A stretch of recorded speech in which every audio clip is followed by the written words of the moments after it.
ഗസയിലെ ഇസ്രായേൽ വംശഹത്യക്കെതിരെ കാസർകോട് സാഹിത്യവേദിയുടെ വേറിട്ട പ്രതിഷേധം. കവിതകൾ ചൊല്ലിയും ചിത്രം വരച്ചും മുദ്രാവാക്യം വിളിച്ചുമായിരുന്നു പ്രതിഷേധം. ആയുധത്തലപ്പിനാൽ ഭ്രാതൃഹത്യ നടത്തുവോർ നിരായുധന്റെ മുന്നിലോ വീണിടും സുനിശ്ചിതം.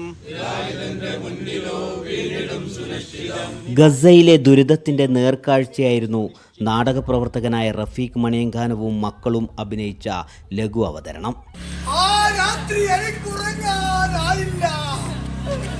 കവികളും ചിത്രകാരന്മാരും സാമൂഹ്യ പ്രവർത്തകരും പ്രതിഷേധത്തിന് ഒപ്പം കൂടി.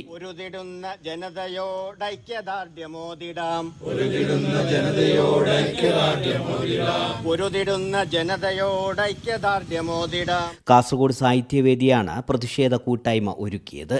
ഗസയിലെ വംശഹത്യക്കെതിരെയുള്ള പ്രതിഷേധം ഉയരുക എന്നതായിരുന്നു ഞങ്ങളുടെ ലക്ഷ്യം. അതേതാണ്ട് വിജയം കണ്ടു. ഒരുപാട് പാർട്ടിസിപ്പൻസ് ഉണ്ടായിരുന്നു. ഞങ്ങൾക്കതിൽ സന്തോഷമുണ്ട്.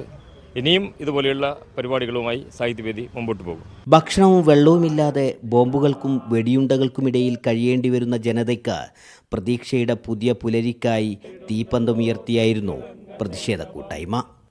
മീഡിയ 1 കാസർഗോഡ്.